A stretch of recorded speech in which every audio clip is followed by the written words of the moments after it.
Hello and welcome to some more Star Citizen news. We have Luminalia currently ongoing in Star Citizen and free gifts going out starting today with that Luminalia calendar.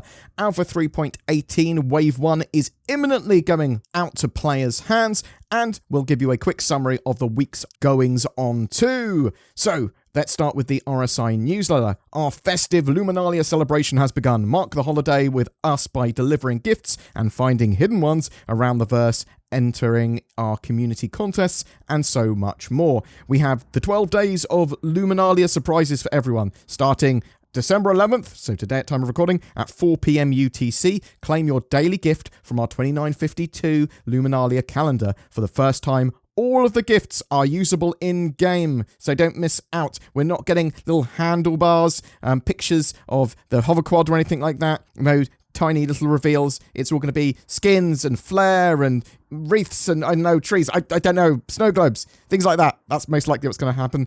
So go to the RSI website and check out that calendar each day. It should be a new item to claim each day at 4 p.m. UTC until the 22nd, which is the sort of main Luminalia celebration. But sort of celebrations continue until the 10th of January. There are presents to find in-game. You can sell them at kiosks.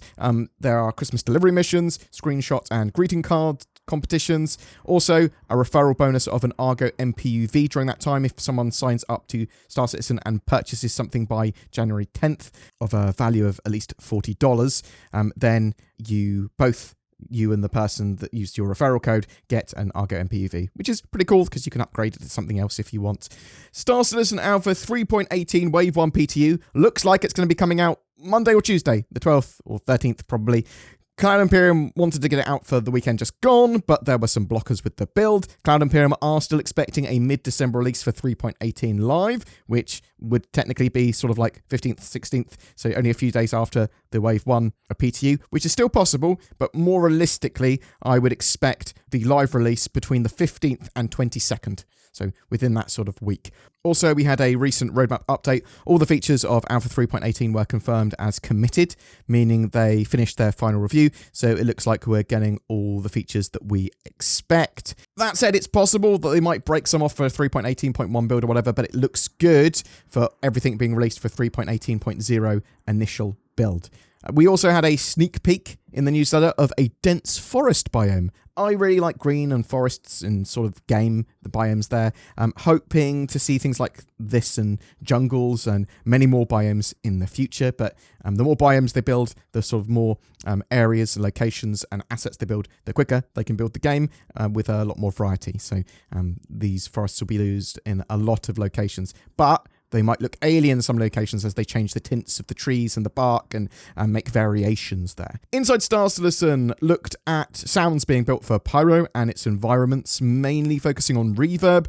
We also got to see some of the Pyro biomes and scenics too. Really excited for Pyro, really excited for 4.0. Cloud Imperium are having a load more teams working on Pyro and Alpha 4.0 early 2023. We know they're sort of switching over to that sort of as the major focus. We're expecting a big roadmap update as well early February, so hopefully that will give us context for the year. Star Citizen Live had a couple of major things this week. Sandy Gardner turned up and talked about Star Citizen's history and some of the more historical Star Citizen stuff. Her Twitter is pretty active with behind the scenes and sneak peek Star Citizen stuff as well. So in fact, Sandy Roberts said just recently on Twitter, "We'll see you in person at CitizenCon in Los Angeles in 2023. Stay tuned for details. Hashtag Star Citizen," or Octothorpe Star Citizen. That's what those little hash signs are. They're Octothorpes. This was a little bit unexpected to me because I was actually expecting a physical CitizenCon in the UK in 2023 personally, just because the big studios that are sort of there and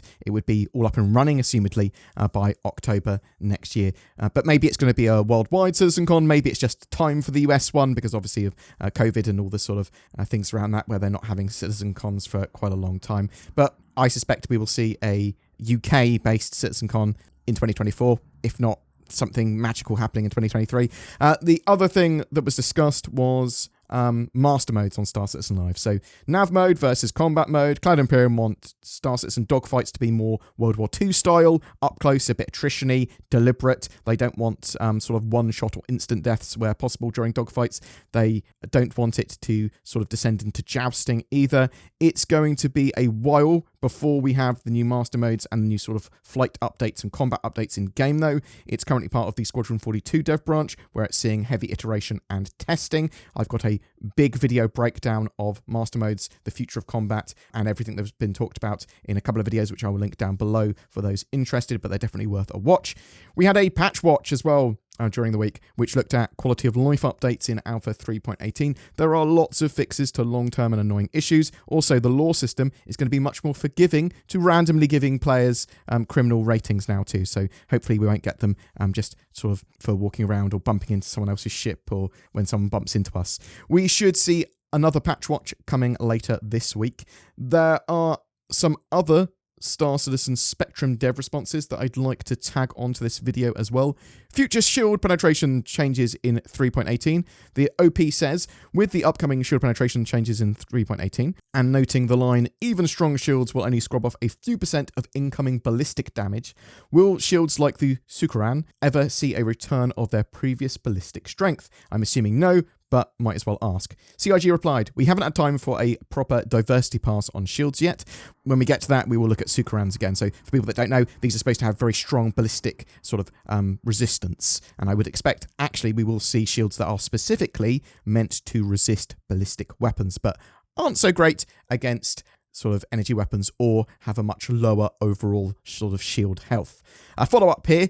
So, if ballistics did not already penetrate shields, why are they so effective at causing damage to shielded targets? Really? CIG always claimed this for ballistics, and for the life of me, I did not know why it was never implemented. CIG replied, it was implemented for a long time, we just adapted the numbers to make the damage absorption rate much weaker. So, for people that don't know, 3.18, ballistics will be much more effective at passing through and penetrating shields. It is a shield change rather than the ballistic weapon change, but it amounts to the same thing. Lead versus lag pips for sub-targeting was another thread I saw. When it comes to targeting components, engines, turrets, lead pips are at a massive advantage. I understand that there are changes being made to the entire sort of targeting, aiming systems, and was curious to know if this would be looked at to help alleviate that issue. Also, ground and station turrets notoriously not having pips to aim at. Will this all be fixed? CIG replied, lag or lead pips have absolutely the same calculation behind them. It's exactly the same offset, just anchored to a different position, either on the target or the crosshair. If you find one better over the other, just switch over. That's why we have key bindings for it. Concerning missing pips against ground turrets, that is already bugged up, but it won't likely be fixed for 3.18.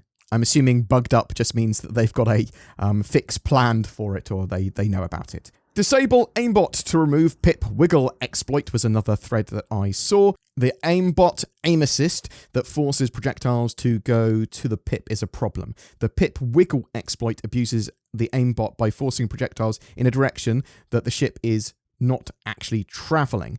Disabling the aimbot will allow players to fire projectiles between the pip wiggles in the direction that the ship is actually travelling. Players should have the option to entirely disable the aimbot instead of having a handicap forced upon them. Stop enabling the pip wiggle exploit by forcing us to use aimbot. CIG replied to this. The new aiming system, which is not in the PU yet, has a hold button to suppress the aim assist towards the pip to combat corkscrews, etc. So that will be an opt-in possibly. Timeline-wise, same as with master modes, there are a lot of downstream dependencies like UI, etc. It will all be moved over when it looks and feels okay and content is ready for it. I really like that idea of being able to suppress the sort of auto-aim and sort of nudge of your sort of projectiles because, yes, people can do clever maneuvers that sort of take advantage of the automated systems targeting and aiming and how Star Citizen sort of functions for shooting projectiles. And you want to be able to suppress that so you can go, well, I don't care that you're doing a corkscrew because I'm shooting where you're going to be, not where the system thinks you're going to be. Boom, that's it for your Star Citizen news today. We are keenly awaiting Star Citizen Alpha 3.18 Wave 1 and then live for that pretty soon afterwards. Luminalia is in full swing. But what do you think? Are you excited for that new 3.18 patch? Are you getting into the Luminalia spirit? What do you think about master mode changes and nav mode with quantum travel and cruising versus combat mode with shields and weapons? Do you think we will see another ship or vehicle revealed for 3.18 or Luminalia? Whatever your thoughts, I'd love to hear from you in the comments below. Ho ho ho! Merry Nordmas! It's Santa! No, Timmy, it's Father Nordmas. I'm legally distinct and spread NordVPN cheer. Here you go, little Tim. Have some discount on your next NordVPN purchase. Just what you wanted. Go to nordvpn.com/BoredGamer. But Santa, we don't want a VPN. I told you, Tim, it's Father Nordmas. Every month we have a ship giveaway. For December, we are giving away the mighty Drake Corsair Explorer with a Star Citizen game package and lifetime insurance. This no-nonsense Explorer can take you and 3 friends to the limits of adventure around the verse, and although more focused on exploration and expedition, it is a great multi-role mission runner too. Comment on any of my videos during December to be in for a chance of winning that. Thank you so much for supporting the channel. Please don't forget to like and especially subscribe to the videos, leave comments, and if you feel so inclined, use the join button under my videos and give a little bit each month to help the channel. It really, really does help. Or you can even become a Patreon or donate. Check out all the links below. Thanks very much for watching. Have a great time in the verse.